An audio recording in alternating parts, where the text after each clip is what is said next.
papal projects are generally some personal project of a particular pope, relating to his own personal ambitions as far as his vision of the world in general and of the Roman religious world in particular is concerned, and is seldom in sympathy with, or shall we say the successors, are seldom in sympathy with the projects of their predecessors. As a result, the history of papal projects is similarly episodic, and I think I'd like to touch this morning on a series of these episodes, most of them, I think, very familiar to everyone here, so that I don't have to go into particular details, or you'll be knowledgeable about references to particular ideas or particular projects, but rather I'd like to emphasize a few points which I think need to be discussed and considered in these projects, on which in particular some of our predecessors, such as Rudolf Wittkower, have made such substantial contributions. Well, let me see if I can get my first slides on. No, they're on, right? Okay. Do we need to darken the place, or is it? I think a little less light might be useful.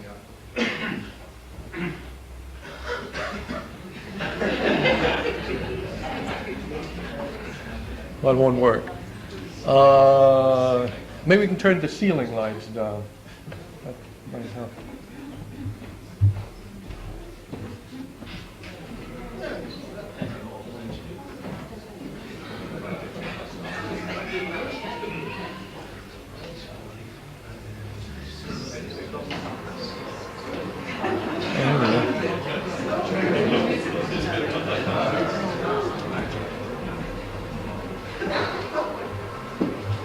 Any way of lowering these lights? Yes. They're Oh, I see. Is they on the lectern? Maybe somebody knows. Hi. Hi. More familiar with it. Oh, there we go. Thank you. Theoretically, in approaching the concept of putting a dome on some kind of a Church of St. Peter's would allow an unlimited number of possible solutions.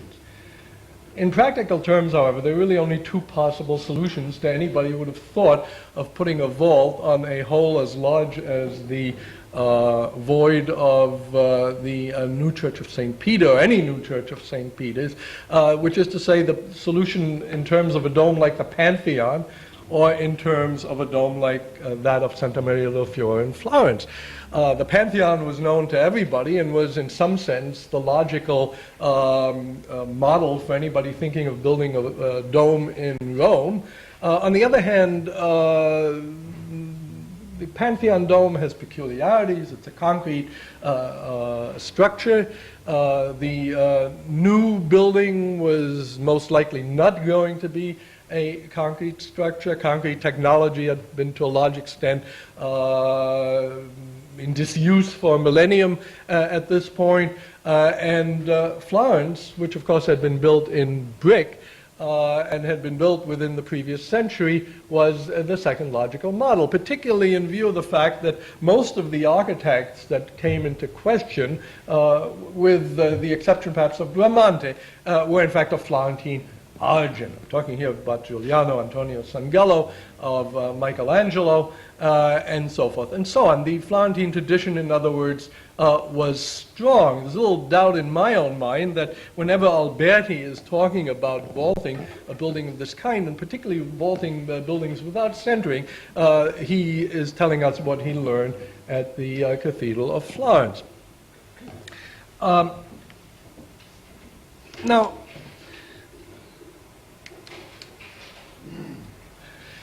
the first idea of putting a dome on St. Peter goes back to the projects of Nicholas V in the middle of the 15th century in the course of the rebuilding of the Borgo, of the rebuilding of the palace, of the entire structure. And it is generally accepted that Leon Battista Alberti was significantly involved in some sort of a consultative function in the process of the rebuilding of St. Peter's. I've suggested in a recent publication that the reason for this major reconstruction, the creation of a huge vaulted transept and papal choir chapel, was in fact the desire on the part of the patron, Nicholas V, to have himself buried in the middle of this building. Certainly there was, one cannot interpret the need for a gigantic transept of this kind in terms of some radical change in the number of canons and priests and so forth that are involved in the ceremony, and if so, the large new chapel would have been sufficient to hold them.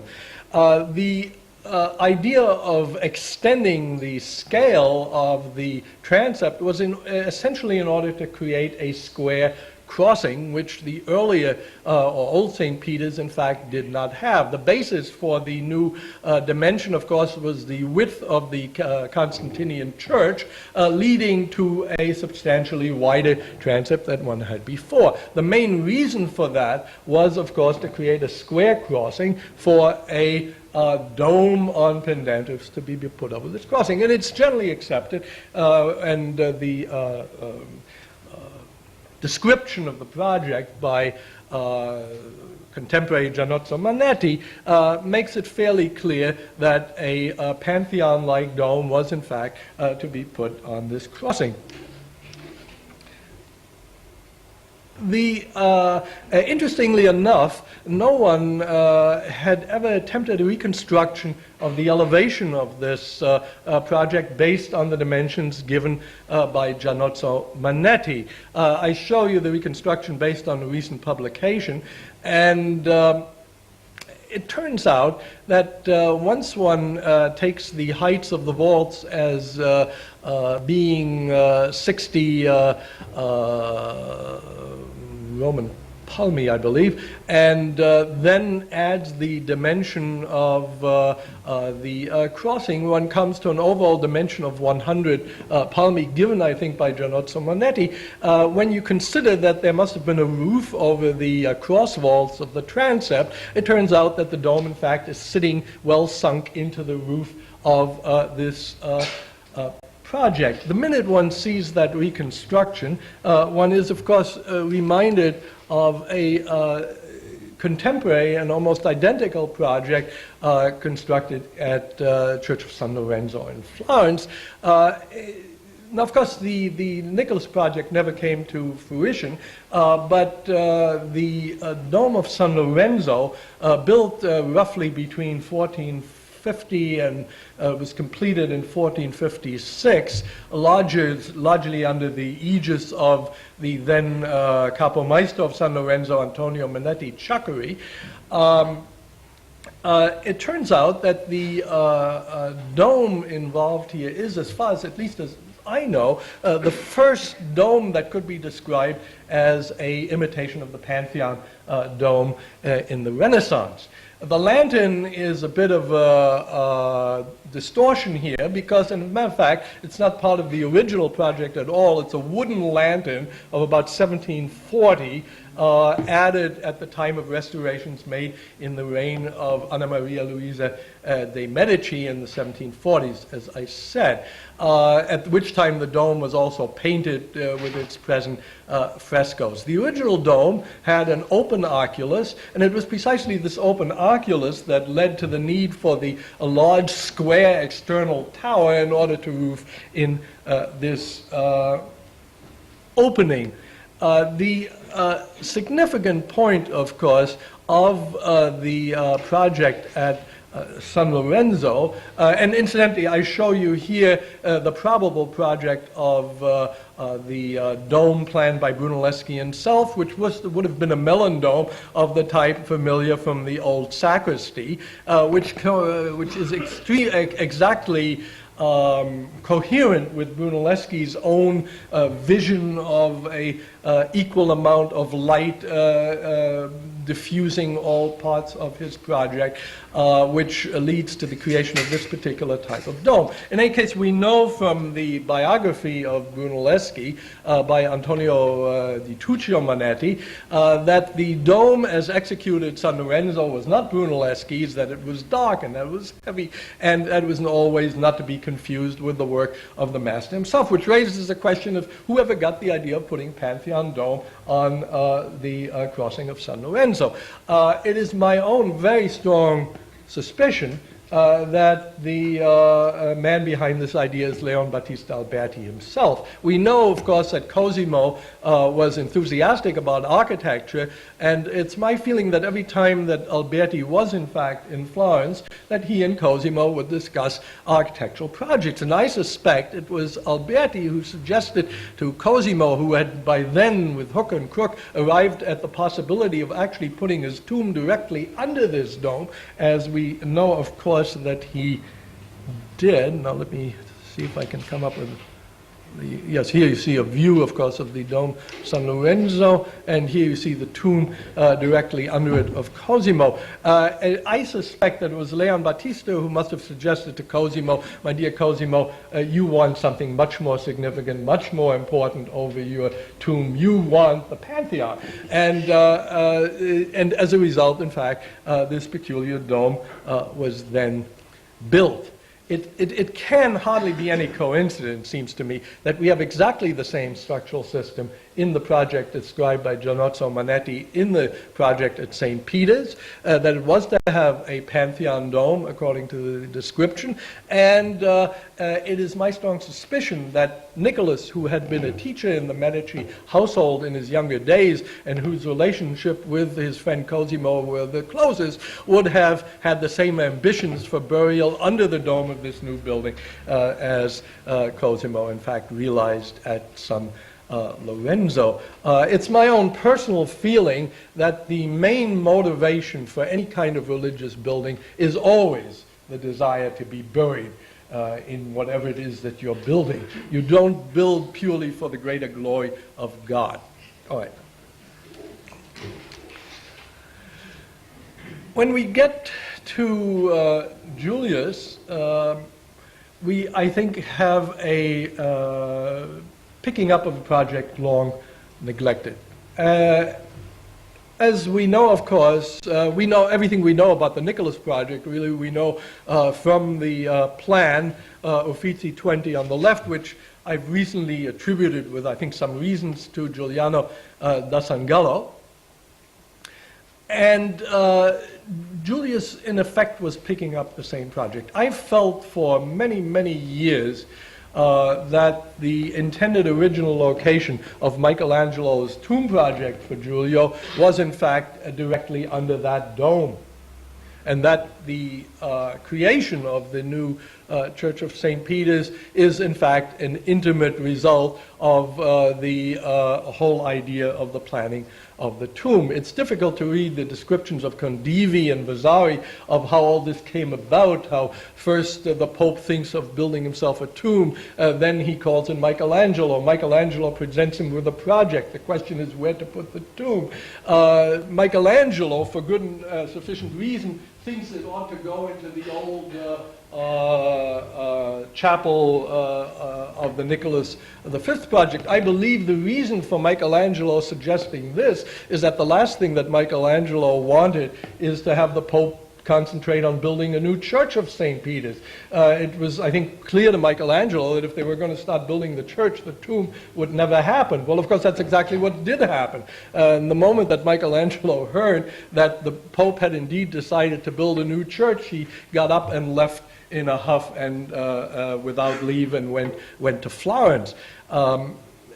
it's pretty clear of what the succession was. The Pope, however, had other ideas. He apparently wasn't satisfied with Michelangelo's suggestion, calls in Bramante and Giuliano, asks them to make suggestions, and then, as Vasari says, poco a poco, they arrived at the idea of building a whole new church of St. Peter's. It seems to me perfectly clear is that Giuliano and Bramante told him, my dear Julius, you need a brand new church to make this great tomb of Michelangelo really significant. The Pope enthusiastically picks up that idea, which kind of puts a crimp into the plans for completing the tomb. But the fact of the matter is, as Christoph Fommels pointed out, that they never really gave up the project of building the tomb at all, and the fact Michelangelo returned after a short while and continued working on the tomb, while in fact the new project went up. It's also my own personal belief that Julius, in his lifetime, never departed from his ideal central building. The notion that one should have planned a longitudinal building almost as soon as the Pope having accepted Bramante's project, he would have turned to a longitudinal project, just has no foundation whatsoever in the facts, or for that matter, in the facts as we know them from Uffizi 20 and the related drawings. I don't want to go into this here because it's not relevant to the dome problem directly, but it's clear that for Bramante, and for Julius, the idea of the dome was clear. I should mention, by the way, that Giuliano da Sangallo's project that we know from Uffizi 8, and I'm sorry, I didn't bring a slide of it in, but you're all familiar with it, almost points inevitably to the idea of an octagonal rather than a dome of rotation. In other words, a dome like the one that Giuliano knew very well from Florence, and similar to the dome he was constructing, in fact, at Loreto.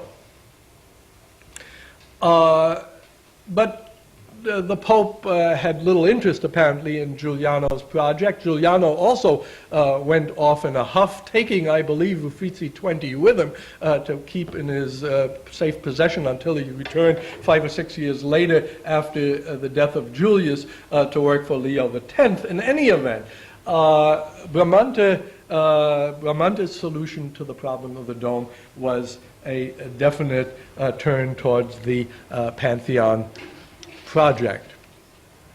And we're familiar, of course, with this project. It's often been said, by the way, that or there's this slightly vague reference to the idea that Bramante's project consisted of the Pantheon sat on the dome, the shoulders of the Temple of Peace, which say the Basilica of Maxentius. Christoph Tönnes has recently pointed out that the historical basis for this assertion has yet to be determined. In other words, one doesn't really know where that idea came from, but it's one of those ideas that's so good that, if it isn't true, it at least is well found. And I believe it does have some basis. I would suggest, however, that the notion of the Pantheon sitting on the shoulders of the Temple of Peace is much more appropriate to the project of Nicholas V, with its cross-vaulted transept and Pantheon dome than any relevance it has to Bramante's project. As a matter of fact, it might be more correct to describe the Bramante project as the Pantheon sitting on, what do I know, the Temple of Vesta sitting on top of the base of the tomb of Hadrian. As a matter of fact, one of the things that remains definitive for the new St. Peter's Dome is what you might call the 3 or 4 part division of components. Particularly the notion of the cornicione, the great cornice sitting on top of the shoulders, of course, of the great arches, and thus lifting the drum over the roof line of the naves, or shall we say the arms of the St. Peter project. Otherwise, we would have had a situation, without the Cornicione, we would have had a situation rather similar to the one we just saw at San Lorenzo in the old Nicholas project. It's one of the things, by the way, that is not indicated in any of, the dome as we know it from the Celio engravings, is just exactly how passage through the Cornicione was achieved. That passage must have been achievable, is really without any question. And I rather suspect that the idea of spiral ramps rising, barrel-vaulted spiral ramps rising up through the Cornicione must have been part of Bramante's project, insofar he has really thought it through in detail from the very beginning. And the great model for that, of course, is the tomb of Hadrian. As for the conception of the drum itself, namely a great inner circular, what's the word I'm looking for? Well, in any case, a circular wall with windows surrounded by a colonnade bearing an entablature has no immediate and obvious model in antique buildings, but as I said, any central round temple, such as the temple of the Sibyl in Tivoli, or the round temple in the Tiber, or possibly even remains of the Vesta temple in the Forum, all pointed in this direction and could have provided a possible source here. And as for the dome itself, of course, the model is clearly that of the Pantheon, single-shelled dome of more or less, just slightly pointed curvature, but more or less semicircular, step back on the outside, providing, of course, the buttressing that is typical for the base of the Pantheon dome. All of these, of course, are the characteristics of the Pantheon model, and for Bramante, the obvious solution. I haven't got the slightest idea whether the dome projected by Bramante was structurally feasible, and it's a question that I leave to my friend Roland Mainstone. The idea of the lantern, at least as represented in the Celio engraving, is sort of, might say, interdenominational. It has vague ancestries in the Florentine lantern.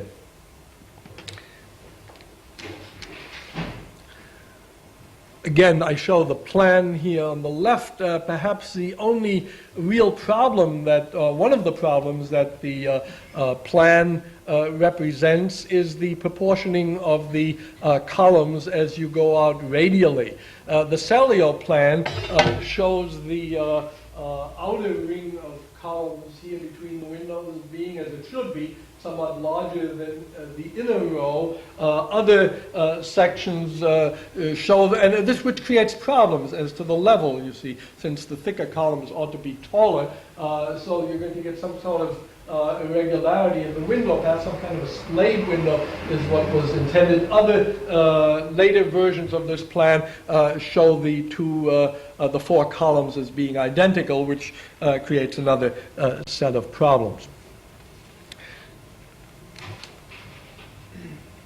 We have, of course, another version of this, and it relates to this particular issue in the elevation in the Mellon sketchbook, and the solution here is of a taller outer one and a shorter inner column, but just as tall as the outer one here, which raises question again about the relative thickness of the two. It's one of those insoluble problems. At least, however, the Mellon sketchbook section shows coffering in the dome, which the Celio vault did not, and which, of course, is part of the model. And of course, it also shows some kind of an exterior stairway leading up to the top, again following the model. I have little doubt that Bramante's conception is fairly well contained in this view, which of course, as Frommel's pointed out, is really the basis for Raphael's project rather than for Bramante's, as you see on the reconstruction on the right. Yeah, I'm always embarrassed to show these late versions of this. I didn't have a really good slide of the Salio, but you see the same difficulty of the columns and so forth reflected in this section as well. I hope I didn't get things out of order, but let me, yeah. Which brings us to Antonio Sangallo. I always have great problems with Antonio's approach to this problem because, in one sense, Antonio is slavishly adhering to the Bramante model. He is bound and determined to give us a single shell, Pantheon-like dome. At the same time, for whatever reasons, I suspect essentially structural reasons, Antonio must have decided that a hemispheric curvature a la Pantheon was not structurally feasible, and he turns towards a more pointed curvature, following his experience with the Florentine model, which he knew very well. We have numerous drawings of Antonio of the Florentine dome, which he knew extremely well. What troubles me, and this is true as well as of the earlier projects of Antonio, perhaps from the 1520s, as well as his final model from the 1530s for New St. Peter's, is the enormous thickness of the shell. When you consider that the proportions of Rome and Florence are roughly equal, that's to say the clear diameter of the base is on the order of 40 meters, which incidentally Pantheon, Florence, and Rome have more or less in common. I mean, within a distance of less than 2 meters, these are all domes of the same dimension. When you then consider that the great arches here, which of course are the basis of the dome, have a dimension of on the order of 5 meters. In other words, roughly the thickness and the width of this room right here. And then you think of a dome of the thickness of this room and project it at the scale we're talking about. We're dealing with a dome of such enormous mass and such enormous weight and so on, that it is difficult to understand how an architect of the engineering experience and general practical capabilities of Antonio Sangallo the Younger would have ever projected such a dome. One has to consider that the Florentine dome, which is similar in character to the one that he has here, is divided after all into an inner shell of about 2.35 meters, then an interior space, and a thin outer shell of about 90 centimeters, with an interior rib structure of radial buttresses and stiffeners and so forth and so on, all of which Antonio was intimately familiar with. How he came to project this thick dome escapes me, and it's one of the projects I would just like to raise for discussion here, because I think it really needs to be discussed. I used to doubt that he really meant it, which is to say that I thought maybe something's missing in these drawings. Maybe there really is some kind of interior space. After all, for heaven's sakes, in the Pantheon has as much void in it as it has mass. It certainly doesn't look exactly like this. In any event, all the drawings that we have of Antonio for this dome, and I'm trying to, it's always a little tough to spot exactly where he shows the, I can't even spot it now.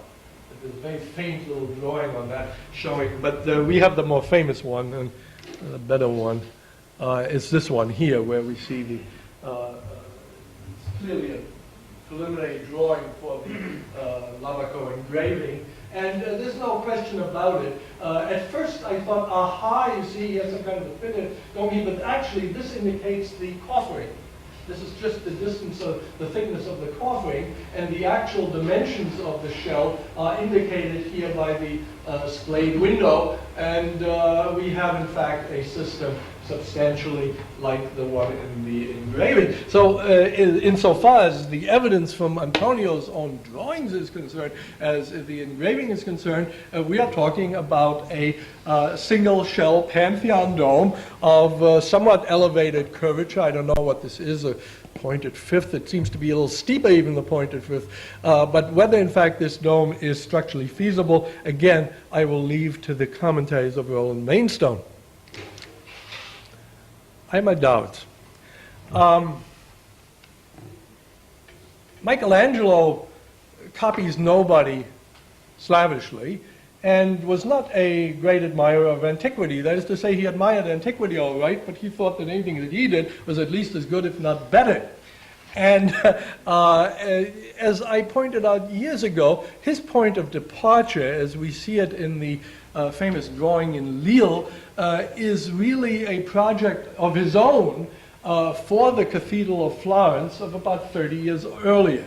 I didn't bring those projects in, but you might recall publication about 1975 that dealt with this issue. And the fact of the matter is that his conception of a solution for Florence was to create a drum substantially like the one that we see here, with ocular openings, paired freestanding columns projecting from the tablature on an octagon, of course, and then huge buttresses over the columns with gigantic statues which sort of covered up the dome to almost half of its height. And as one can trace in the Lille drawing, a gradual evolution from two concentric pointed shells similar to Florence towards a interior dome of more or less hemispheric curvature. The later versions of this in a series of autograph drawings of Michelangelo really follow the same process. The gradual distinction of the inner and the outer shell, the inner shell turning more towards a just slightly elevated hemispheric dome. Then, of course, this famous drawing, which keeps coming up for discussion. Most recently, this was believed to be, I think, a sketch for the support structure from which Michelangelo was painting the Sistine Chapel. I think it's just another one sketch in the same order of things that I've just been discussing. The real problem that there were two things I think Michelangelo was concerned with. A lesser problem is simply, as these sketches seem to indicate, the question of headroom for the radial staircases, that when you have two concentric vaults, and that brings the two shells together very closely and creates a headroom problem, which may be something he was working with, but I don't think that's really a major consideration.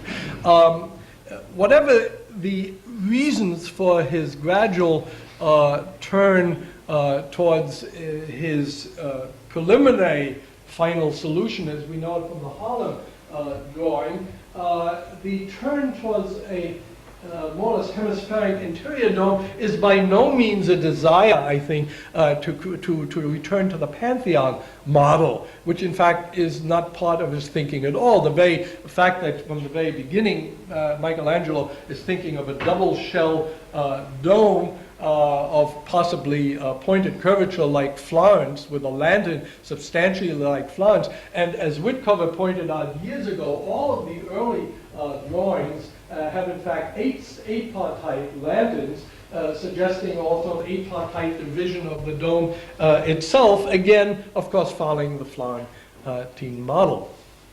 Now, I think for Michelangelo, the really decisive issue has nothing to do with the model of Florence or the model of Pantheon, but is his own concern with the relative proportion of things in his overall scheme, which is to say the overall relationship of the dome to the drum and to the cornicione.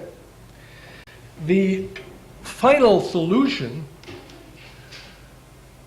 anything in there?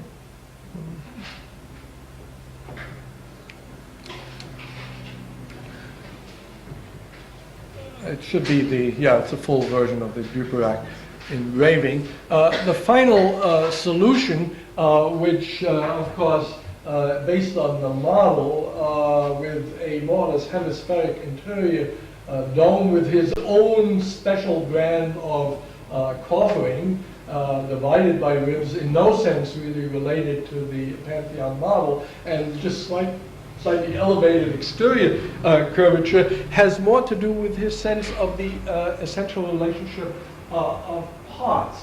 What I mean by that is for Michelangelo, the decisive issue is the proportional relationship between dome and drum. What that means is that he wants neither one to predominate. In Florence, quite clearly, the dome dominates the drum. The drum is huge, but the dome is much, much larger. There's no question of a balance or of a conflict between them. But it's precisely this conflict which is not by the way, the proportion of equilibrium, but rather the struggle of opposing forces, each vying for attention equally with the other. That's what really concerns Michelangelo. And it was my own idea that the creation of these huge statues which half mask the dome, that for Michelangelo the problem is always to make the dome look smaller and the drum look larger in order to get this equilibrium of opposing forces, or shall we say this conflict of equally forces, so to get an absolute ambiguity and no clearly decisive hierarchy of values. And I think that has to do with, is also the reason for his turn to the hemispheric dome. The great pointed dome is simply difficult to bring into that kind of relationship to the drum below. And I think that's what makes him lower the dome. I think, and we'll hear more from Henry about this, has to do with the diaphragm closing the oculus, because precisely the introduction of this bright spot of light creates a quite different focus and emphasis on the dome. And for Michelangelo, I believe the essential problem is to reduce the impact of the dome to the largest degree possible, and by essentially masking the oculus, or at least the light of the oculus, he comes closer to that ideal. And it's precisely the removal, it seems to me, of the diaphragm in the final solution that changes the proportions back in a new direction. But of course, that takes us to the Giacomo della Porta variation. Incidentally, let me show you the evidence, of course, for the Duperrac engraving, partly in the famous model, partly in the many drawings so thoroughly discussed by Whitcover that one really doesn't have to say anything more about them. We're all very familiar with them, which gives us a greater insight into the Michelangelo project and the Michelangelo model, together, of course, with the Vasari description, which makes pretty clear what's actually happening there. And again, I don't see any need to spend time of it, with one exception, namely there's always the question of how one gets from the bottom to the top. Now, in the case of Michelangelo, we know what he did with the Cornicione because it was built. We know how he arranged the elevation of the drum because it was built. But of course, the dome was not executed. And there we have to rely to a large degree on the drawings and on the model. And there we have, of course, this peculiar situation where he, again, totally unrespectful of the Florentine model, comes to a personal solution by introducing these cross-shaped staircases, or intersecting staircases, whatever you want to call them, into the lower part of the elevation, and then has the rest of the elevation a series of broadly spread out steps of a radial staircase leading up from roughly halfway up. the introduction of this kind of spiral or shall we say circumferential ascent in the lower parts is at least in part due always to the problem that radial ascent from the base is equivalent to climbing Mount Everest. You are literally going almost vertically upward, and at least that particular problem leads to taking you up at least to a certain level so that radial ascent is possible. The very personal solution of these intersecting staircases, of which presumably there were several around the base, I'm sorry, this ended up on its side, but that of course is a cutaway of the exodus of the model, which actually shows this same system. And I think I have a drawing on the other screen. Yeah, this is a drawing by a German architect named Alge, who first published this many years ago. There are many problems here. And how many of these were there? What was the relationship to the subdivision? One of the interesting, by the way, one of the interesting aspects which should be mentioned of the final Michelangelo project, of course, is the turn from an 8-partite division to a 16-partite division. And I believe this doubling of elements is part of the attempt to give greater substance to the drum in particular in relationship to the dome, so that this equivalence of elements can be maintained.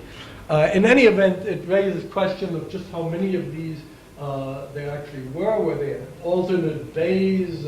How does the model relate to the actual Michelangelo projects? How many divisions were there in the lower part? These are problems which really haven't been resolved as yet. I think with additional study of the model, however, which I think will be increased once we have a new exhibition of these models in the near future, then I think will lead to new study of both this model and the Michelangelo project, which is by no means resolved in all of its problematic aspects. One of the questions that remains to be asked is, was the Michelangelo project structurally feasible? Could it actually have been built? Given the, certainly we don't have the problem of the thick shell of the Antonio Sangallo model. We're returning here to a much thinner shell, perhaps too thin a shell.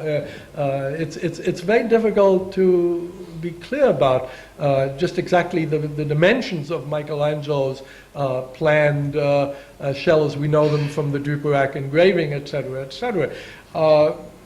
Whether it was the hemispheric curvature of that dome, did that create structural difficulties?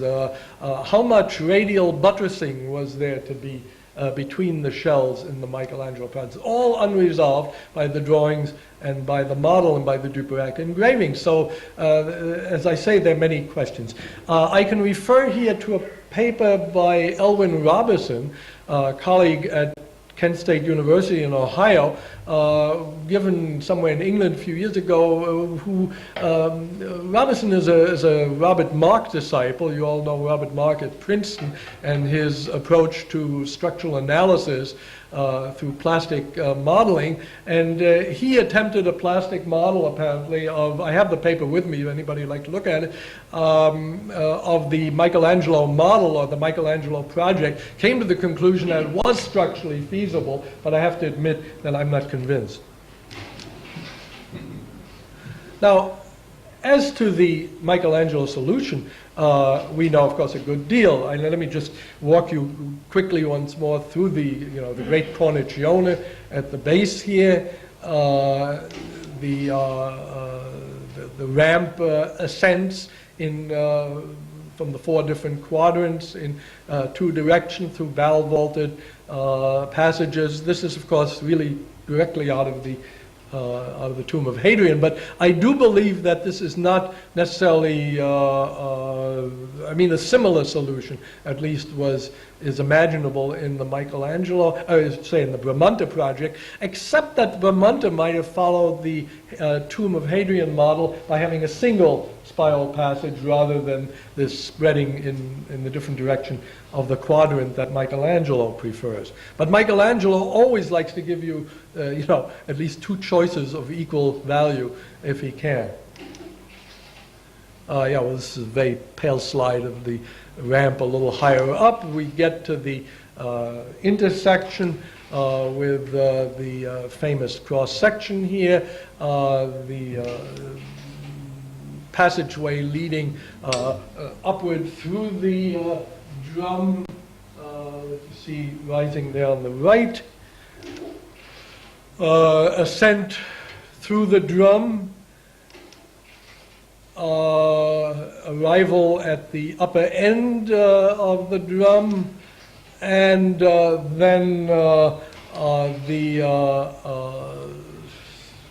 pale here, spiral staircases in the drum itself. Spiral staircases, by the way, which I think there are 4 of them, if I'm not mistaken, criticized by Dulm in his famous paper on St. Peter's. Are we running short?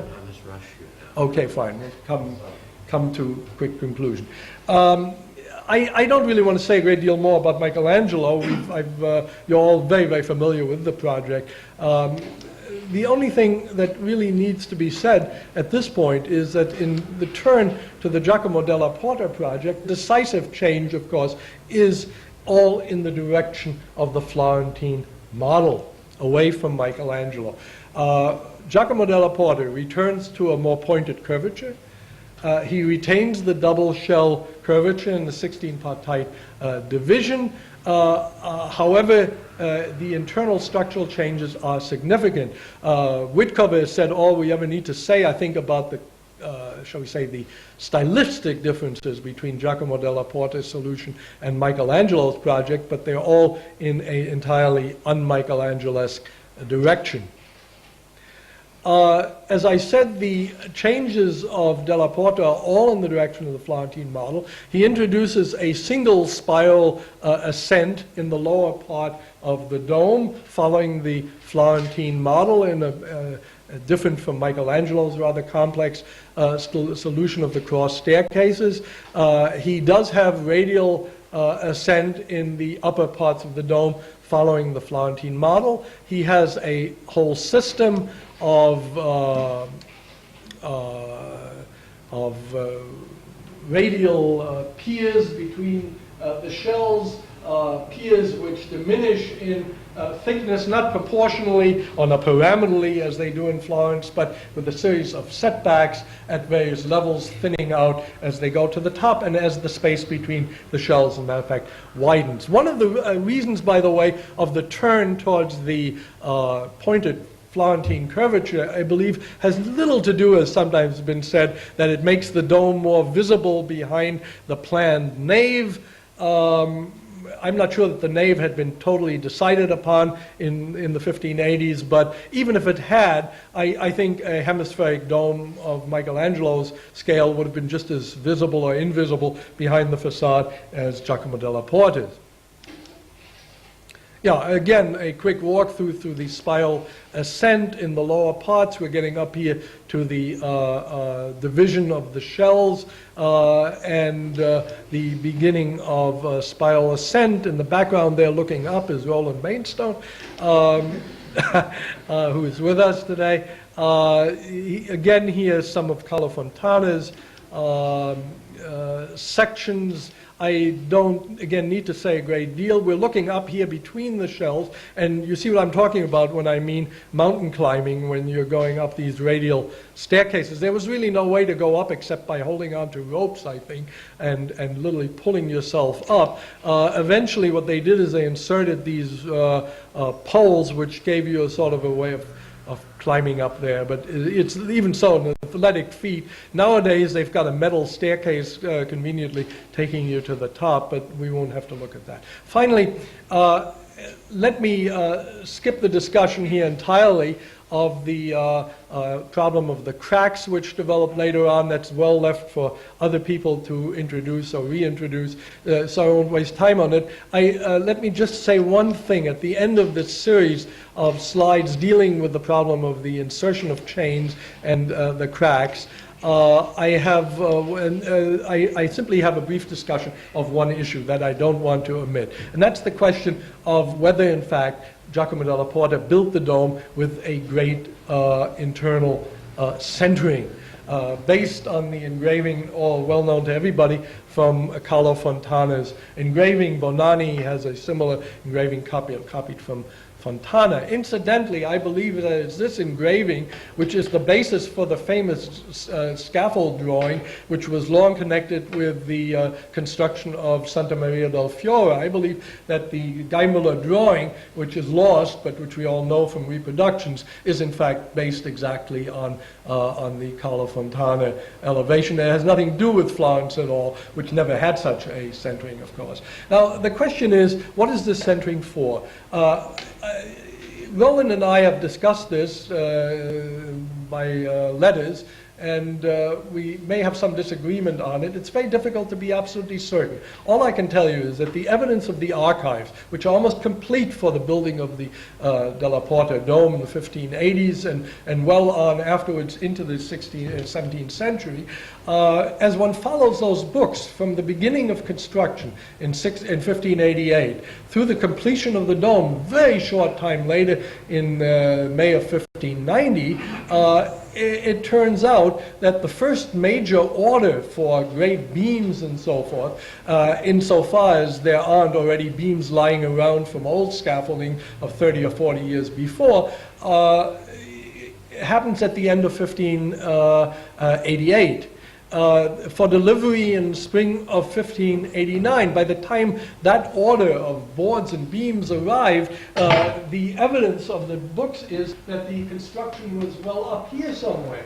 So a little bit late for the introduction of a gigantic scaffolding. This scaffolding, however, is described by Padre Angelo Rocca, a contemporary, in some thing called De Tholibus Sancti Patri or something of that kind.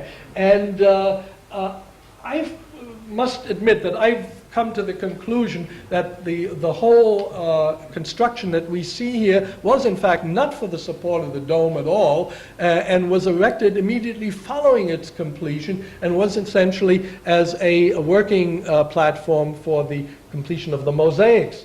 And in fact, that it was used for this purpose, there's no question, because we have complete documentation of the removal of this and the filling in of the mosaics, of the holes left by the scaffolding in the mosaic in about 1610, 1612.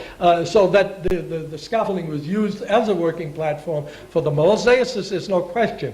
I believe that it wasn't really built until the cupola was essentially complete and was completed just in time for the mosaicists to get to work. And I think with that, I'll end my discussion right here and leave the rest for further talk this morning. Thank you.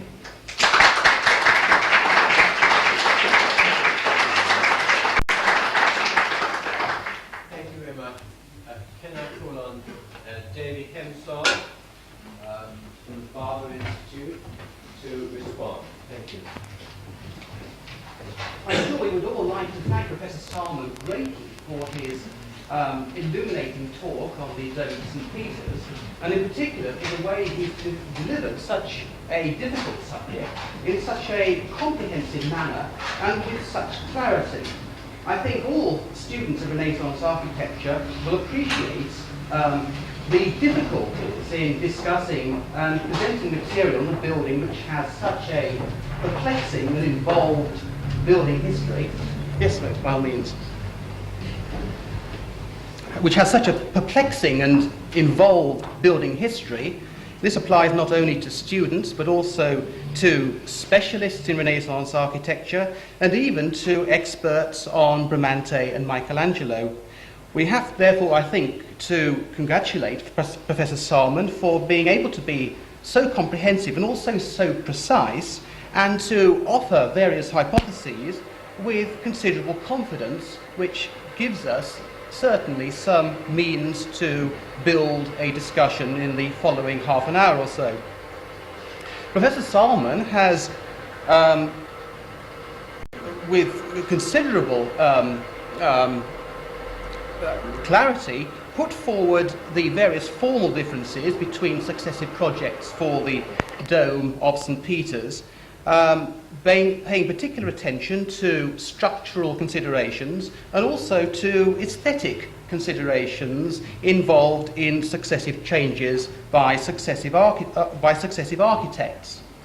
I should, though, I think, like to add to Professor Salmon's account by calling attention to various cultural associations which would have been certainly in the minds of patrons and architects in their decision to back particular projects throughout the course of the 16th century. We've heard in particular that the architects of St. Peter's used as their basic models the Pantheon in Rome and the cathedral in Florence, buildings which throughout the course of the 16th century would of course have had very different cultural associations. The Pantheon with its associations to pagan antiquity, Florence Cathedral, its associations with Christian buildings of a much more recent time. There is therefore, I think, a dichotomy in the way in which architects faced up to the problems associated with drawing inspiration from two quite different traditions. And we see this already in the project of Nicholas V, where the transept projected by Nicholas V's architect clearly draws extensively from ancient Roman buildings, in particular the Basilica of Constantine, and we might note not only the groin vaults, which Professor Salmon has spoken of, but also the way in which along the walls there are attached monolithic columns articulating the wall surface. And then above there was, as we have seen, a dome reminiscent of the Pantheon. But at the same time, in this project, there were elements which would have drawn the building towards Christian traditions of a much more recent past. And I'm thinking in particular of what appear to be pointed arches along the transept, and the way in which the whole character of the vaulted interior would have perhaps resembled a Christian church of the Gothic period, far more perhaps than even some of the great vaulted interiors of classical antiquity. This Gothic tradition has a great pedigree throughout the 15th and early 16th centuries. We only have to think, for example, of buildings such as Pienza Cathedral of the 1460s, San Zaccaria in Venice of around the same time, even the Tempio Malatestiano in Rimini, which it seems from documents was always intended to have a Gothicized interior. The documents even suggest perhaps that it was going to have a pointed vaulted interior in conjunction with Alberti's external recasing. When Gianozzo Monetti came to discuss the architecture of Nicholas V's building, it's very significant, I think, that he draws attention not to its pagan Roman antecedents, but to biblical and thus arguably Christian models from remote antiquity, in particular the great buildings of King Solomon described so vividly in the Old Testament. Moving on from there, again we have successive projects of Bramante, San Gallo, Michelangelo, which in their own way again derive from these two quite contrary traditions. We have in Bramante's project a design which, as we've heard, seems to combine the very best elements of Roman architecture, as it were, superimposing the Pantheon on the Temple of Peace. I have to say that I myself have looked into the origins of this myth, and I've not been able to go myself much beyond Pastor at the end of the 19th century, although I did hear from Dr. Ian Campbell from Cambridge, who is here today, that there are perhaps references which go back to the century before that. Nevertheless, I think in Bramante's project, we can also look not only to ancient models, but to ideas associated with a Christian tradition of architecture.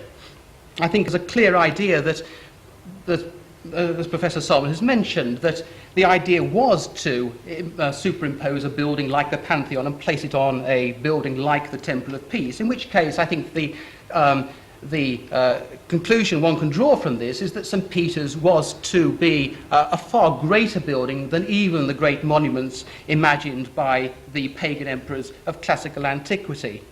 And there again, I think we perhaps too might want to consider elements such as the drum and the lantern, not just in terms of their ancient Roman prototypes, but also in terms of their more recent models in buildings such as St. Mark's in Venice. Going on to the San Gallo project,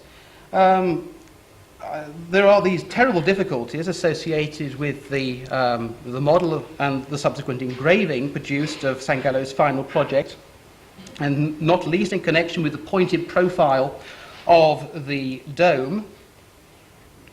I would just observe at this point that one of the problems that San Gallo must have been at least trying to grapple with was how to make a dome legible from the exterior in a building which was now conceived as a Latin cross with a projecting nave rather than a much more compact Greek cross plan.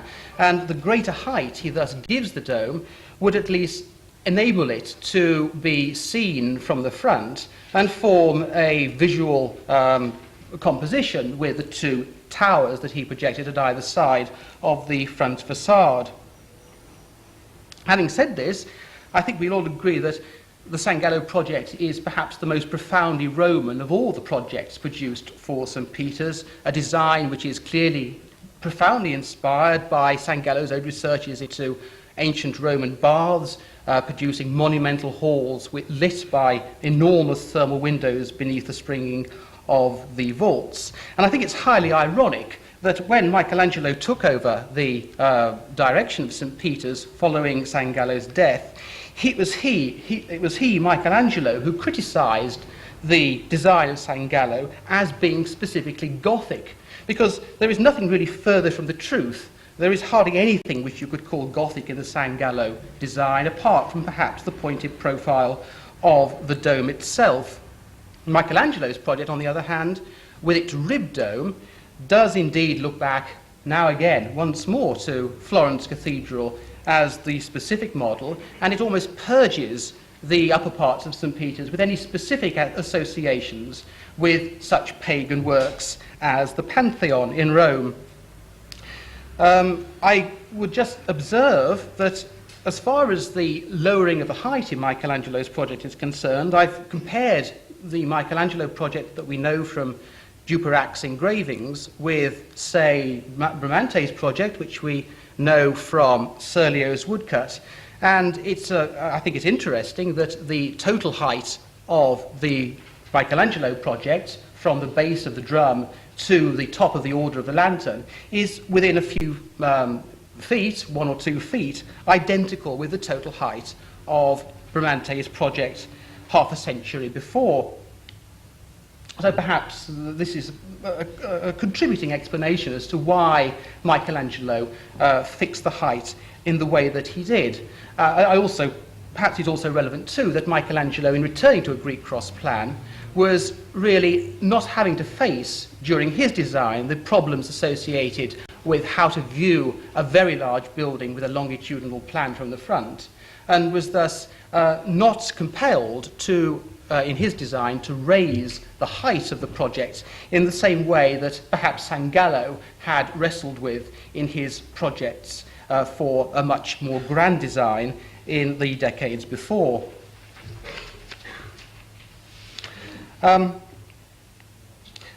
So I think at this point I shall finish, and I'm sure we have a great deal to talk about, from which we can discuss a great number of the issues left open, not surprisingly by Professor Salmon, and this, I'm sure, will yield an extremely fruitful conversation between us all. Thank you very much.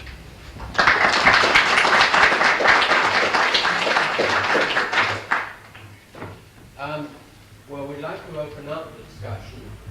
Those of you who would like to address some of these issues, We're having a second microphone placed there, so I suppose all we could ask you is if you'd be so good as to speak as loudly as you can, if you can maintain your concentration while yelling, then we're going to be able to not only hear everywhere what you've said, but also be able to make a record of what you've said too. So, is there anybody who would like to open up the discussion?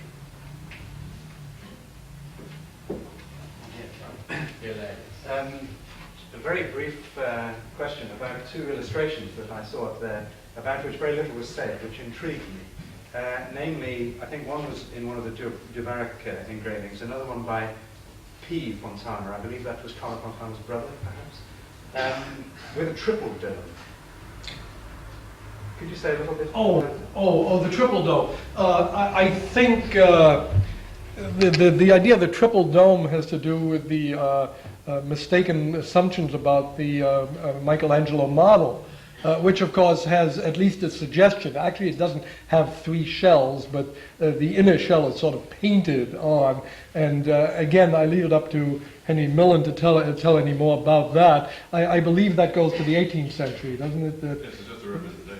It's a representation of the model of the 18th century. In other words, what happened, of course, was that at some point the outer shell of Michelangelo's model, which must have looked like the Duperap engraving, was removed, and a shell like the Giacomo della Porta solution was actually created for whatever reasons, and the suggestion of its inner shell was shown as well, so that the image is left of having three shells. There never was in any of the projects.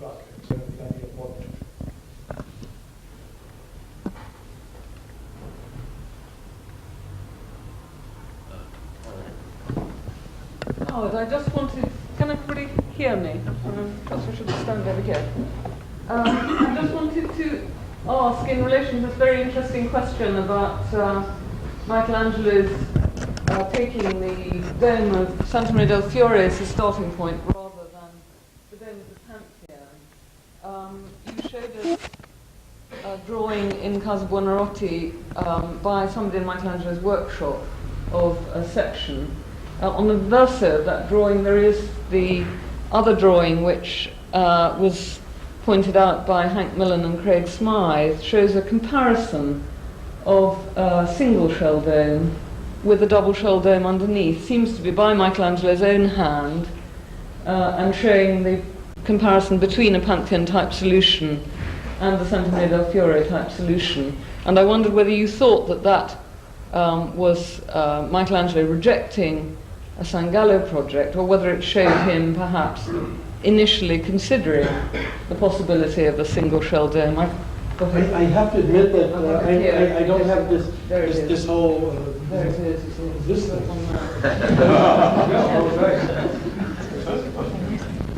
Oh, that. I have to admit I never thought about that, but it looks to me as if in fact he is drawing a little sketch version of the Pantheon. Yes. But was considering that. It's a good point. I think it may be simply a comparison. I personally feel that Michelangelo never gave one moment's thought to the idea of a Pantheon project. Never. He started from Florence and then worked away from it, but that's another story. Thank you very much for pointing that out. I forgot about that. How much was known about the concrete technology of the Pantheon at the time that these designs took place? Well, something, yes. I've forgotten whether it's Vasari or Condivi who mentions that when they were building the original arches of between the great piers in about 1510, that Bramante and Antonio Sangallo, who was then working as a young man in Bramante's shop, that they had refound some of the concrete technology of the ancients, and in fact were using some sort of a mortar and fill to create those arches on centerings. So there was apparently a recognition that there was a need to return to some sort of technology of that kind. Now, whether the dome that he had in mind would have been built in some sort of a concrete technology is hard to say. It's at least a possibility one should consider, because again, it's a relatively thin shell dome, and thin shell domes built out of stone and brick, a different story than thin shell domes made out of some sort of a concrete material. So I think there something was known, but not a great deal. The real problem with concrete is not so much knowing how to do it, but to have so we say the substructure for a complete operation involved there. You need vast supplies of wood for centering. You cannot build concrete shells without centering, and so that creates problems. And so the real, I think the decline of ancient concrete technology has less to do than the loss of knowledge of how to do it than simply the industrial capacity to create the technology in which concrete construction really is possible. And that, because it's a different story, in some sense more problematic, but also in other respects easier to build a dome out of pieces than it is a pour in terms of great shell. But again, I'll leave some of these points for Roland Mainstone to return to. Could I, Yes, Henry. could I just comment on that? I think it's a misnomer to call it concrete. When they were working on some of the pavement at the top of St. Peter's for the terrace which was there, it was possible to see briefly what appears to be the outside part of the top of the main arches. And there you'd have to call it rubble with a large amount of mortar. I think the question of small aggregate and of concrete as we think of it, that's not there at all. It just is a much larger proportion of mortar to aggregate, but the aggregate there were large chunks of tufa that were showing up. I think why it looks or looked so much like concrete is that at the point at which the mortar was laid down on top of the centering, it's laid down with almost no rubble at all. So that the inner surface looks like if it were exposed, the inner surface would look like the surface of that entranceway to the Palazzo Venezia, which is probably the first time that is redone, or that the idea of a large amount of mortar to a small amount of aggregate is reused. It just isn't concrete, though Vasari calls it concrete. It's just more mortar. But it would have all the problems of shuttering. Yes, that's exactly. Perhaps I could add something to that, and I agree with what you just said. There is a real problem of definition here, and what we refer to as Roman concrete is a very variable material, and it is never what we use today. It's never pre-mixed aggregate and mortar, certainly not Portland cement. It is aggregate and mortar. That aggregate may be stone of various kinds, or latterly in Rome it's usually brick. And the proportion of aggregate to mortar varies quite a lot. It is sometimes, in the Baths of Caracalla, for instance, very low, much lower than it is in most Byzantine brickwork. I think the other characteristic of what we call Roman concrete, of course, is that they were using a pozzolanic ingredient, which gave it a lot of strength, it gave it the ability to set under water and so forth, in addition to mixing with lime. They usually cast it in horizontal layers, and as far as we can tell, just looking at the remains, they didn't pre-mix. They had alternate layers of aggregate and mortar and mixed them in situ. Whether that technique was used in the Renaissance, I don't know. Nor do I know to what extent they used a pozzolanic ingredient. It's very difficult to draw simple comparisons here and say whether or not, to what extent they were doing something similar to what the Romans had done. But the second point is the point about formwork or centering. Since, well, partly because there is not this sharp distinction between concrete and mortared rubble or brickwork, or well, there is a sharp distinction, I suppose, with dry ashlar stone, but there's no sharp distinction between Roman concrete and other later forms of construction which use a lot of mortar. It's more a matter of the way in which they're put in place and the way in which the aggregate is disposed in relation to the total mass. I think for reasons I mentioned this afternoon, if you're building a dome in concrete, if you're building the Pantheon dome, there's no more need for heavy centering than there is if you're building a brick one or a masonry one. So I don't think that would be the problem. If you're building successive rings, if you leave those time to harden, then you really only need to support one ring at a time. I have just one comment to add to that. One of the results of the study of the Pantheon in the 20s, about which we still don't know as much as we'd like to, is that, of course, the Pantheon was built in successive rings, not in one great pouring or anything like that, allowing them time to harden. And that, as a matter of fact, the consistency of the aggregate and proportions of the of aggregate to sand and water changes considerably as you go up to the top, and it just gets lighter and lighter as the shell gets thinner and thinner. So that they were able to use different aggregates in different conditions is part of the Roman technique. Otherwise, I agree totally with what Roman. Yes, I think the Pantheon is unusual in that respect. Oh, it is. But I didn't know.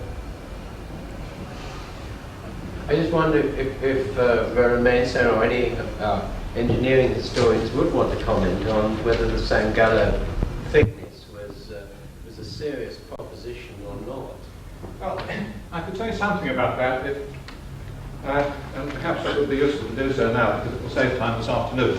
Although it would be easier with the assistance of the first slides I was going to show this afternoon. I think one really has to divide this question of feasibility into 2 or 3 parts. I would say that any of the domes we were shown was feasible. It could be built using sufficiently sound construction and a sensible construction procedure, provided that it had the right support at the springing level. It's that proviso that's the important thing. And one can only assess the overall feasibility by looking also at the supports, that is, the supporting piers and the drum, the character of the drum. Now, Sangallo, I think, did recognize this to a much greater extent than Bramante. I don't think that Bramante's design in toto would readily have been realized safely, assuming that his dome was intended to be as Serlio shows it. It's got a relatively weak drum, and he built relatively weak pierced cannon. Sangallo, I did think, did add considerably to the cross-section of those piers. So, to that extent, his design was somewhat more feasible. But it was nevertheless excessively thick, and I doubt whether he did intend it to be solid with that great thickness. Oh, sorry, David. Sorry. Sorry, I must just query whether we can really say that either the Sangallo model or the Dubrac engraving, which shows a very thick dome, can be taken as evidence that Sangallo intended his dome to be very thick and made of concrete. Surely it only means that it only fixes the interior and the exterior parameters of the space, and all it means is that Sangallo has yet to show what his interior structure is going to be. And since Sangallo is an immensely sensible person, I think it would be quite impossible to imagine that he was seriously proposing to support 20 feet thickness of concrete on a dome of that height. I would imagine that it was going to be somehow honeycombed in such a way, or filled with recesses, rather like he might have seen in the Pantheon. And in fact, it would therefore have been a much more readily built and a much lighter structure, and thus, in many senses, much more feasible to actually build. Well, that is my hunch also. Yes. Well, the plan shows lots of columns and various recesses, so it's obvious that it must have been lighter to sit on the plan that he shows with it. Exactly. Unless saying that it was an idiot, and I don't think he was. But also, most of those drawings that we were shown are for the model, they're not for the building. Could I just make an observation on the reasons why Bramante may have wanted to use the Pantheon and the Basilica, Temple of Peace, and that Pliny the Elder says that the three most beautiful, of the three most beautiful buildings in Rome, the Pantheon and the Temple of Peace were two of them. So you've got two of the best examples of ancient Roman building. But there are good Christian reasons for using both as well, in that the Pantheon was the first temple in Rome to be converted to a Christian church, so therefore it's got good ideological associations for using that. And also the Temple of Peace was built to commemorate the destruction of the temple in Jerusalem, so that you actually have the Temple of Peace representing the triumph of Rome over the Jews, and the Pantheon representing the church triumphing over the Romans and resting on the Pax Romana. So there's quite good ideological reasons for those two particular monuments, which, without any pagan associations. And then just could I ask a question of Professor Salmon about the Nicholas V scheme? I've not thought of him putting his tomb under the dome there. In Manetti's description of the project for St. Peter's, he talks about a separate mausoleum for the popes, which seems to follow Alberti's idea of that you shouldn't have burials within a Christian church. I just wondered whether you could reconcile the two. Yes, no, he doesn't talk about separate mausoleum. What Manetti tells us that, and this is interesting, that apparently Nicholas V was very critical of those who buried the cardinals and popes and others who were all insisting on having themselves buried in St. Peter, and he was proposing to create a new cemetery outside of it, somewhere where the German cemetery is now, which would be for future burials. This is all the more ironic because while, of course, my suggestion that Nicholas is planning to have himself buried a la Cosimo de' Medici is speculative, there's what is now beyond doubt is that the moment he died, his stepbrother, Cardinal Calandrini, in fact, started preparing for his tomb, which was in the transept of Old St. Peter. So he followed in the footsteps of all of his predecessors in that respect. I'd like to say just one other thing about the question of the Pantheon sitting on the shoulder of the Temple of Peace. We have to understand that the problem really is this. The Pantheon sits on a cylinder, which is, of course, totally enclosed except for one single opening. The minute you apply any solution of this kind to a church with arms of a transept or a cross a la Florence or like the Bramante project, you get into a completely different situation because you've got four freestanding piers with great arches between them, and then with the great arches between them you're going to have some kind of a body of naves attached to those openings, and you're getting into a totally different situation in the original Pantheon. So whenever, the minute you put a dome on a church, you're getting some sort of a Temple of Peace sitting down below there, whatever you call it, okay? Could I ask one question? One thing that surprised me in your presentation was the suggestion that it was intended that the Michelangelo's tomb for Julius V should go under the dome. Surely that is where the Confessio of St. Peter is. Was it intended to displace that or to sit on top of it? I obviously did not send you a reprint of paper that appeared in the Münchner Jahrbuch in 1989 dealing with this issue at some great length.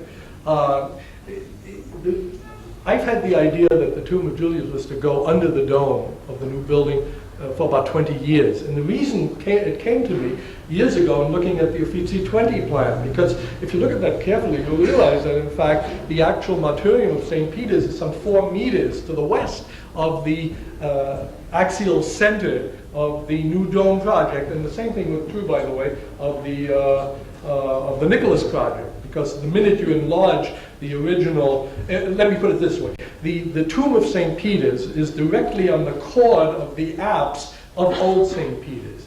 The minute you enlarge the crossing into a square equal to the width of the nave of the Constantinian building, you're pushing that whole situation out somewhere, so that the center is by no means where the tomb is. The center of the dome is, and if you look at cross sections of the building, you'll always see that the baldachin of Borromei and so on, with the marking more or less the axis of the tomb, is well to the west of the actual center of the dome. My suggestion in this paper is, as a matter of fact, that the Julius tomb was planned to go just to the east of that, under the crossing, under the dome itself. I'm strongly convinced of that, particularly since the studies done by, I forgot to know, the German author on the planned tomb of Paolo Farnese, Paul III. By the time Paul got around to planning his tomb, the center of the building had in fact been taken up by the structure of Bramante Tegurio, which is the housing covering the martyrium of St. Peter's.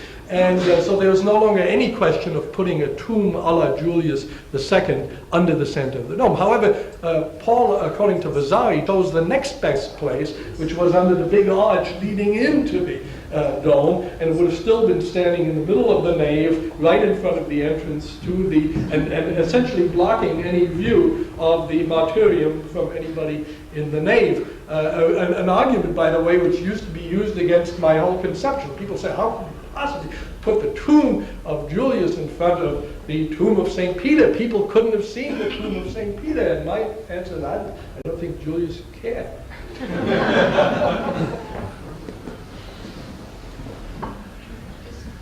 I found the idea of the steps climbing up inside the dome delightful. Obviously it happens at Santa Maria delle Fiore, and it happens in various other churches. At Alberti's San Andrea, there are these sort of semi-ceremonial staircases going up to, we're not quite sure what, arguments have been proposed. Santa Maria degli Angeli in Florence, some contemporary descriptions that have mentioned this thing of being able to climb up. Is there more to this thing of climbing up to the top? I mean, is there some sort of symbolic importance about climbing to the top, or programmatic importance to the church? Or is it merely... I quite understood your question, but I should say this. Access to every part of any building, whether it's a Gothic cathedral or Renaissance church, is absolutely essential. You must be able to get to every part of it, only for purposes of maintenance, so that it's not too efficient. Was it for anything more than that? Is there any evidence? I don't think it's anything more than that, because it's difficult to imagine tourists making the ascent of St. Peter as it was designed by Giacomo della Porta, as I tried to show you before. I think until the late 19th century, climbing to the top of Dome St. Peter was rather... but these cross staircases of Michelangelo seem extremely generous, if it's just maintenance. I mean, and these sort of great spiraling... That's a very good point. What do you need all this great access for? Quite frankly, I don't think Michelangelo worried about that. There is some significance to spirals there. Manetti says that in his project St. Peter's that it was supposed to have a spiral stair from the steps of the outside the basilica to the top to emulate Solomon's Temple, which has a reference to a spiral ramp or something around it. So it just struck me when Professor Salmon was talking about whether these spirals in the dome could be a late echo of Manetti's description of Nicholas V's proposal. A bit far-fetched. We do know that people occasionally had lunch inside the ball on the top of the lantern.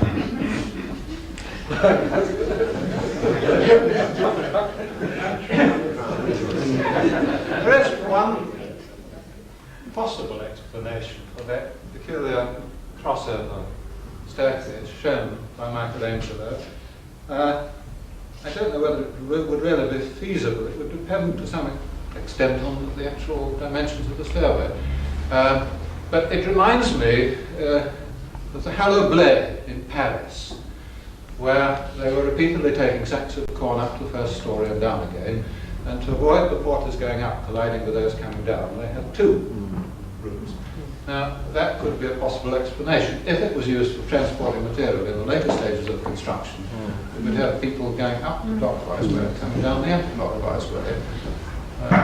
Yes, well, I think Michelangelo's solution would have given workers, the San Petrini and so forth, ample access to all parts without conflicting in any way. So there's a kind of practicality to it. But I don't think it has to be, we should think of symbolic or liturgical reasons, and certainly not everybody and his cousin, taking the ascent. I don't think that was ever planned. On the contrary, as a matter of fact, I think we have prohibitions, for example, in Florence, against Jews going up there because they were known to have made uncomplimentary remarks while standing upstairs and looking down. Well, I think we would be doing Michelangelo an injustice if we didn't note that the lower part of that exter fills the entire width between the inner and outer domes. The second part is against the inner surface only. It leaves the outer surface free. Then it goes just to the level of the inner surface alone. He's thickening the inner dome all the way down and using that thickness to gain access to the rest of the building. I think we'll have to go on to our second presentation now, try and keep on time. We're now going to hear from Henry Mellon. Henry Mellon, I think, as everybody knows, is the Dean of the Center for Advanced Studies in the Visual Arts at the National Gallery in Washington, and also been for many years professor in the Department of Architecture at Massachusetts Institute of Technology. Now, he has for long been a scholar of Renaissance studies, and particularly played a big part in the recent Michelangelo exhibition that was in Washington and in Paris. Now, he is going to talk today on one of the problems that still remain a question, and that is the closed oculus of the dome. Henry.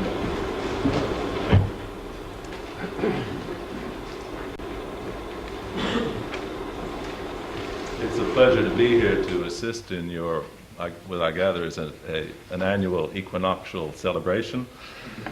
A good bit of what I will be talking about is much more speculative than the paper that you've just heard.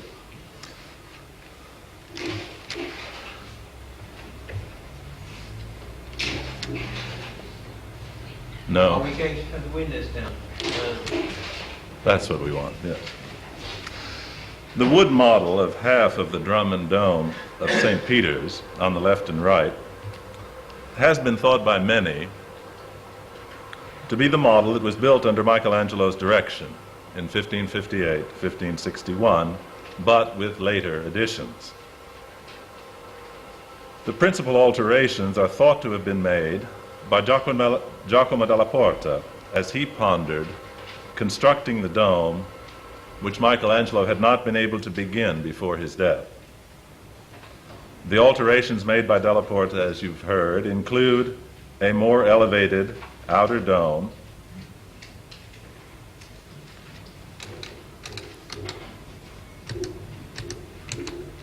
which one turns on this?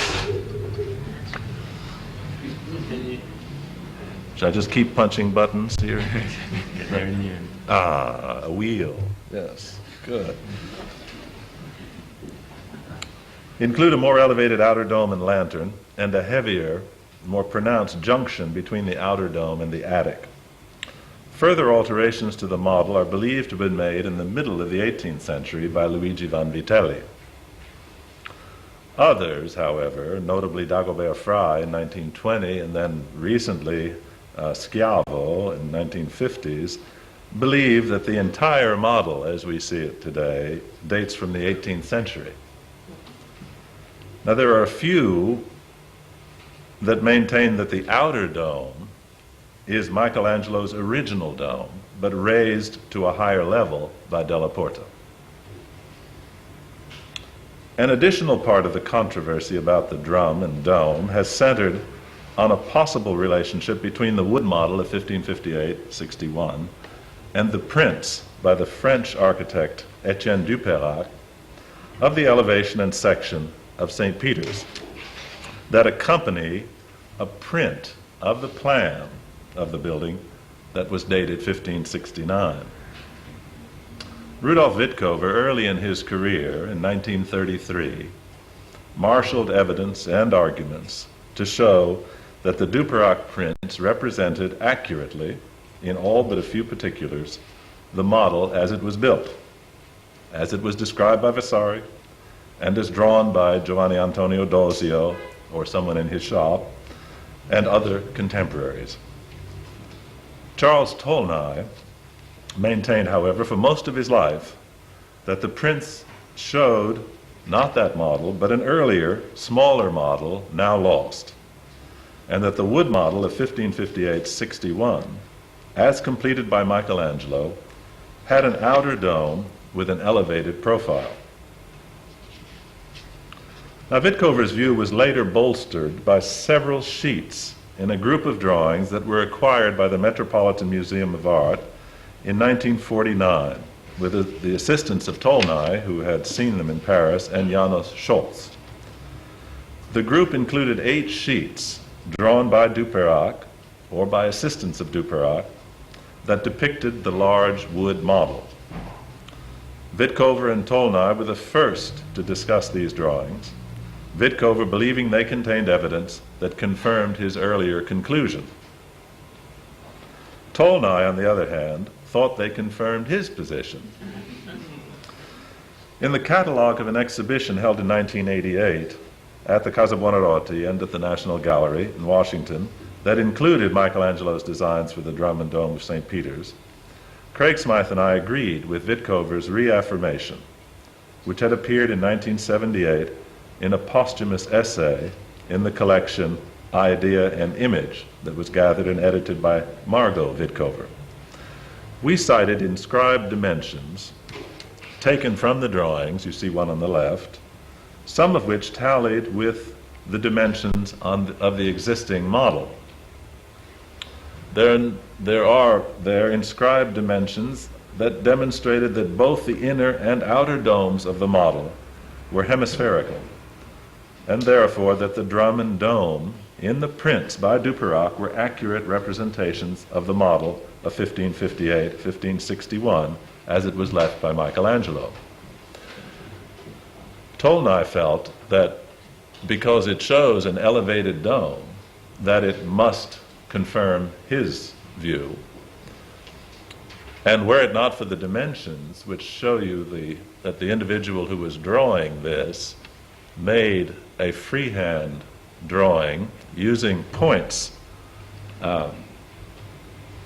which you can actually see here in the drawing itself, using points that were not on the central axis, drew these curves in order to establish the dimensions for them. And the dimensions, if they were followed, would have shown the hemispherical dome. Tolnai was not interested in the dimensions, but only in the profile, as you see it. It's not surprising that one element, the oculus, in the print of the section, received less attention than did the larger question of the relationship of the prints to the model. On the model today, the outer dome is much higher than it was originally. The location of the painted profile of the new inner dome is also higher than on the model of 1558-61. This is the source, what we heard a moment ago, the discussion about the 3 domes. This is the the original inner dome, the new outer dome, and a new inner dome was not built, but on a board that was attached to the outer dome, the profile of the new inner dome was painted.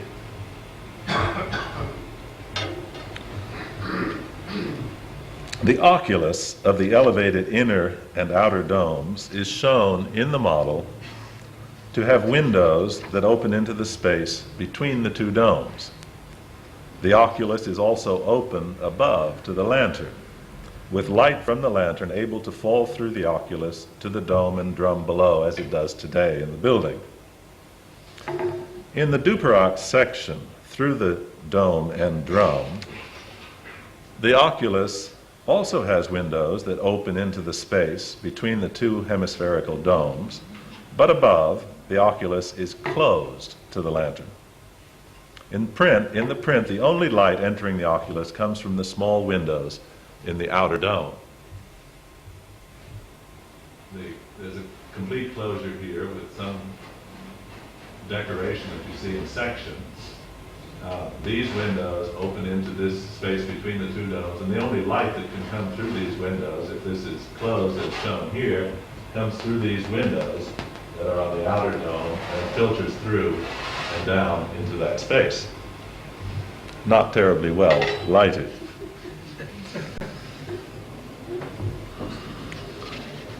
In Michelangelo's domed structures, separating the lantern from the oculus is unusual. Lanterns open into the dome area in Michelangelo's sacristy in San Lorenzo in Florence, and in his designs for the dome of San Giovanni dei Fiorentini in Rome. And here you see a representation of the model for San Giovanni dei Fiorentini by Le Mercier.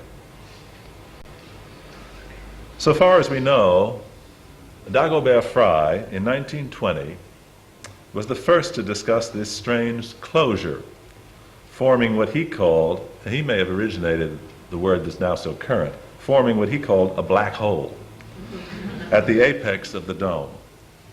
In describing the model, Vasari said it was possible to look through the windows of the lantern in the model down into the basilica, which led Frey to conclude that the Duperracht print did not agree with the final model, and that one could not say whether the closure of the oculus reflected an earlier variant, a misunderstanding of the engraver, or a capricious addition. Werner Körte, a dozen years later, in 1932, in a lengthy article, focused his attention on the closure and argued it was an intended innovation of Michelangelo. Körte cited as evidence of Michelangelo's intention to have a closed oculus the recorded testimony of Guglielmo della Porta in 1564-65, soon after Michelangelo's death, concerning construction of the dome, in which Michelangelo's design for the dome was criticized for the lack of direct vertical lighting. In fact, he says that it is not lighted by perpendicular light, as was always done by other architects in the ancient world and in the modern world.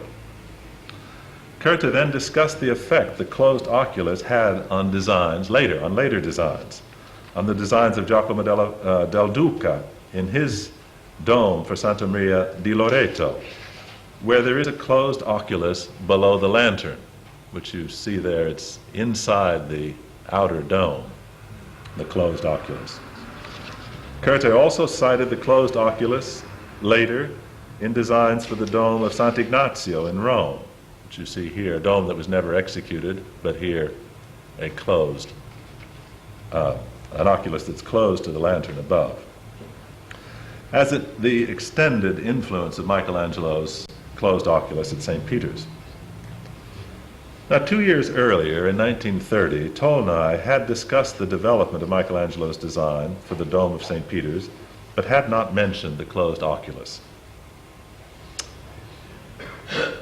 Körte really ticked him off, and he responded before the year was out, tacitly accepting the closed oculus at St. Peter's as intended, but pointed out that a closed oculus should not be considered an innovation by Michelangelo.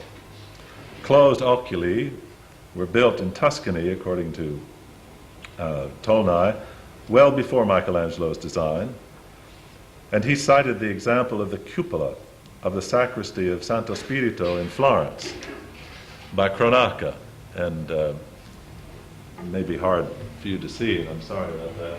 It's this cupola here, which is in this dome with its lantern, and the lantern is completely enclosed within an outer dome. Vitkover's analysis of the Drummond Dome appeared the next year, in 1933.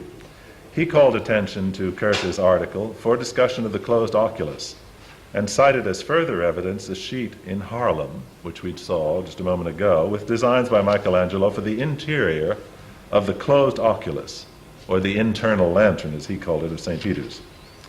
He further included in the discussion 3 drawings by Dozio, or a follower. These were always thought to be by Dozio, but recently Andrew Morrow has cast a question about, cast some doubt about the fact of these being by Dozio, or someone close to Dozio. Drawings by Dozio of the model. 2 of which show an oculus with a radially formed closure.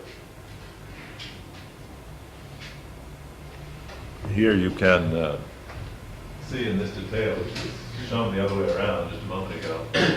I'm talking about this section right here, in which you do see a central, we'll see a detail in just a moment, a central section with spokes radiating from it.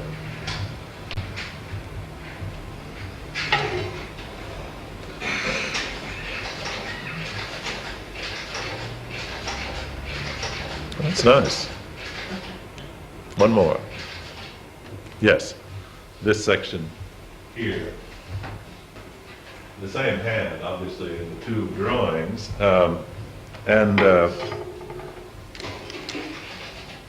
Here are these 2 details from the drawing. Vitkover also acknowledged Tolnai's correction of Curti, and with respect to Vasari's statement, felt that Vasari should be disregarded in this case in favor of the closure as shown in the Dupeyrac print. Now there the matter lay until the 1960s. Josephi's monograph on the dome, that was published then, addressed the closed oculus only in a footnote, in which he privileges Vasari's observations and concludes that Dupeyrac either made an error or misread what must have been merely a perspectival representation in these 2 drawings. Ackerman, in his Architecture of Michelangelo of 1961, accepted the closure as definitive, identifying it as a slightly conical canopy. The indirect diffused light Ackerman felt was intended to create a mysterious effect. Vitkover's earlier piece on the dome was translated into Italian in 1964 with accompanying additional notes and appendices. In a second appendix, he discussed the drawings of the model in the Metropolitan Museum, citing the verso of this sheet, which shows in elevation, the full sheet is on the left and a detail of it on the right, which shows in elevation 2 pilasters of the oculus, which he said were similar to those shown in the print by Dupeyrac. And then a plan of the roof over the pilasters, which you see there. That is the closure itself. And you see that it resembles what we saw in the 2 Dozio drawings. He noted that these drawings provide irrefutable evidence for the presence of the internal lantern of the model. Now, Vitkover returned to St. Peter's again in a lecture in 1970 at Wellesley College, published posthumously in 1978, and in discussing the sheet in the Metropolitan that shows the inner lantern, cited the 2 beams above the pilasters and the plan of the roof of this inner lantern as confirmation of the representation found in the two drawings by Dozio. And it's these two beams, which you saw a moment ago in the detail on that side, these two that are marked X here, that goes with this X, which you see here, and these beams there with this, these two circles, the center one left blank. In Craig Smythe's and my discussion of the same sheet in 1988, we proposed that the roof was not intended to be closed. The beams, 16 in all, one for each of the pilaster, appear to be arranged radially as spokes of a wheel. Two concentric rings define a center that may have been open. The radial members echo those shown in the two drawings by Dozio, and if the space between the beams, shown hatched in the drawing, were open, then one might be able to look through them to the church below, as Vasari said. Now, the depictions of the lanterns in the two drawings by Dozio that we saw a moment ago do not agree, and they differ from the lantern and oculus found in the third drawing by Dozio, as well as from the full description of the lantern given by Vasari with respect to the size of the platform upon which the lantern rests and the level of the radial closure relative to the platform. Only one of the two shows anything of the lantern itself above the oculus. A third drawing, also attributed to Dozio or his circle, includes the columns and the entablature of the lantern. As you see above it, it's the columns, the wall here, the platform on which it rests. But it omits the closure of the oculus. In the two drawings by Dozio, or pseudo-Dozio, that show the lantern, there is limited space between the columns and the body of the lantern. But the platform is not wide enough beyond the columns to provide passage. Vasari's description, to the contrary, mentions that the columns were placed so that it would be possible to pass around behind them and look through the windows of the lantern down into the cupola and church. The three drawings and Vasari's description appear to date from a time when the design of the lantern may not yet have been fixed. Vasari was in Rome in the spring of 1560, but had returned to Florence before the end of June. Payments for columns for the model in the summer of 1560, for balusters on the interior cornice of the model in early November 1560, for heavy paper to make an initial model of the lantern sometime during the period from September of 1560 to May of 1561, for wood members for the final lantern in the fall of 1561, and for large and small tondi, or those circular elements on the inside of the dome, also in the fall of 1561, suggest that decisive discussions about the lantern and interior dome articulation occurred only in the final year, well after Vasari's visit. The ovals drawn on Uffizi 94A, which is the drawing on the left, the lower ovals, are corroborated by Vasari's mention of ovals in the same area. Vasari, as we've seen, was in Rome only in the spring of 1560. The ovals may have been an alternative, retained until the tondi, which were paid for in the fall of 1561, were ordered. Now, we further suggested that from medieval times, domes and semi-domes in apses often had an apex with a representation of a radial canopy that was intended to represent a canopy which covered the center of heaven. Two examples from medieval Roman churches, and there are many, San Clemente on the left and Santa Maria Maggiore on the right, contain mosaics that depict similar multicolored radial canopies at the crown of the apse. And I'm here talking about this canopy, which dates from before 1125, and this one by Torriti that dates from 1230, something like that, that canopy. Each of these intended to represent the canopy that covers the center of heaven. And to judge from the representation that's recorded by Grimaldi early in the 17th century, on the right here, the mosaic in the apse of Old St. Peter's, which was, in the 1560s, still standing in the crossing, and was soon to be covered by the dome of New St. Peter's, also contained a half canopy at its summit. I think you see it there. It's crudely drawn. Grimaldi was a scholar, not a draftsman. And in the 16th century, as Roger Rearick has suggested, when Giulio Romano, in the 1530s, wished to portray the seat of Jupiter in the center of heaven, in the vault of the Sala dei Giganti at the Palazzo del Te in Mantua, he included inside a columnar tempietto with a coffered dome, a radial canopy above Jupiter's chair. You see it here, the tempietto, Jupiter's chair, with Jupiter sitting in the chair, and the radial canopy shown there. Vasari, in describing the painting in the center of the vault, calls the canopy an ombrella sopra il seggio. A further depiction of the canopy in the first half of the 16th century is found in a painting attributed to Perino del Vaga, in the center of a vault, in a corner room on the west, at the Piano Nobile of the Palazzo della Cancelleria in Rome. Now here, God the Father, in an attitude and a gesture, dependent upon a representation from the Sistine ceiling, is shown creating the sun and the moon within the center opening of a canopy.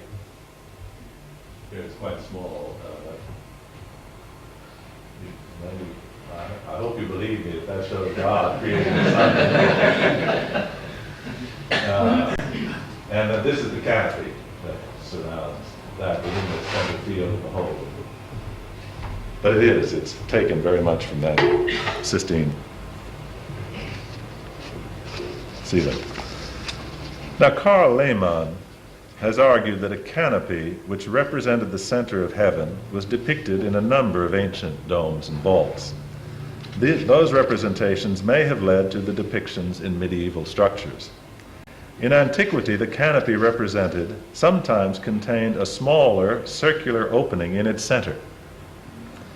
Michelangelo's screen across the oculus, if that's what it was, perhaps with an open center, may have been meant to represent that canopy and have been intended to function as the symbolic center of heaven, the source of divine light. Now, on the verso of a drawing included in the exhibition in 1988, this is the drawing that Caroline Elam just asked the question about. Michelangelo drew to the right on that sheet. It's hard to see. It's easier to see in the wonderful photograph that was reproduced in the catalog. What appears to be comparative sections through the dome of the Pantheon and St. Peter's. And frankly, we had not thought, Caroline's suggestion is a very interesting one, that it may have been actually examining the possibility of a single dome, Pantheon-like dome, as well as thinking about the Pantheon in relation to St. Peter's. The section through St. Peter's is below that of the Pantheon. It's drawn at a similar but a somewhat larger scale.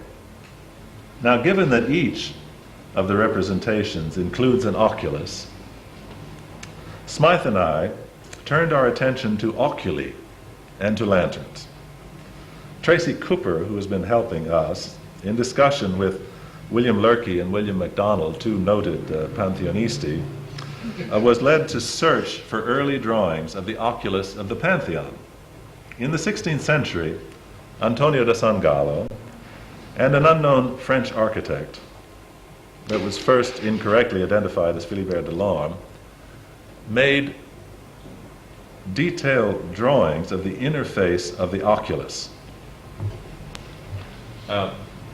This is a section through the dome. This is the interface of the oculus here. This is the Sangallo, detail of the Sangallo drawing, E269. And this is the drawing by the French architect, in which this part of it should be turned the other way. It's a section through the Pantheon dome showing the steps on the exterior of the oculus here. And then these are two details of the oculus itself.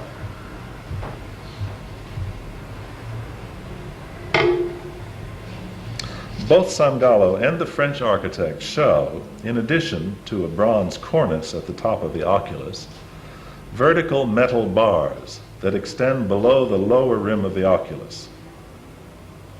A section through the Pantheon by Peruzzi in Christ Church Library also includes these attachments. The sides of the bars have pointed hook-like attachments, and at the bottom are bent at right angles and extend towards the center of the oculus.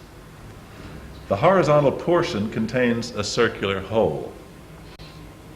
The 16th century French architect mentions there were 30 of these bars. In a later representation by Degodet in 1682, published in 1682, 36 of these bars are shown. The metal bars were removed only in the middle 18th century.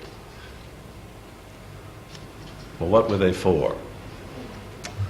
The hooks and holes suggest attachments. In an article of 1883 on the drawings of the oculus by this unknown French architect, Geimüller said the metal bars suggested to him a section in Vitruvius, Book 5, Chapter 10, concerning baths, in which the oculus of the Laconicum, or a sweat chamber, was to be equipped with a bronze shield hung on chains that might be raised or lowered to adjust the intensity of the heat. But I think we know the Pantheon wasn't a bath. In Delphine Licht's monograph of the Pantheon in 1966, he surmised that the shaped bars were evidence that the oculus on the inside vaulting of the cupola had a decorative surround which must have been of bronze and projected considerably as a wide ledge from the surface of the vaulting. But we do not know what use was made of these attachments in antiquity. Of immediate and greater interest is what architects in the mid-16th century might have thought these metal bars could have been used for. An initial search of the 16th century literature has been, though, fruitless. The radially disposed attachments ringing the oculus at the Pantheon and the tantalizing question of their potential use, when seen together with the representation of the canopy of heaven in medieval apse and dome mosaics, that then reappear in 16th century representations of the canopied center of heaven, might possibly have suggested to Michelangelo that a radial screen or canopy could have existed at the Pantheon and might be tried in the model as a further attempt to aggregate and embody ancient, medieval, and contemporary notions in a single structure. Now, this is a question we feel needs to be addressed, but work has just begun. Thank you.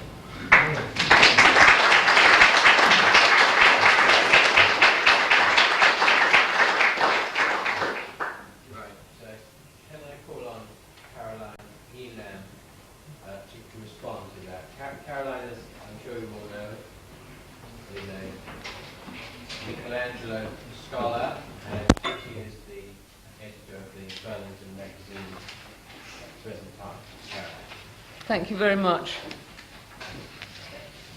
I'd like to, on behalf of all of us, to thank Hank Millen enormously for that literally illuminating contribution to the problem of interpreting the Dupeyrac engravings of Michelangelo's model and how faithfully they may or may not correspond to Michelangelo's intentions, which has always been one of the besetting problems of considering so many of Michelangelo's projects from the Roman years. It was a characteristic, if I may say so, characteristic intervention on Hank Millen's part, methodologically. So often architectural historians set out with a hypothesis based on wishful thinking and then impose their egos on the evidence in order to deduce the wished for result, whereas the characteristic of Hank Millen and Craig Smythe's work on St. Peter's, which has now been going on for many years and has resulted in incredibly important contributions, has been the way in which they have looked so carefully not only at the physical evidence but also at the drawings, and not only at the drawings but also asking themselves in every case what the drawings are actually for. And Hank's perceptive comment about the Sangallo drawings, that we should remember that they're drawings for models and not drawings to illustrate the structure, was also very characteristic in that respect. I had noted in the catalogue of the Washington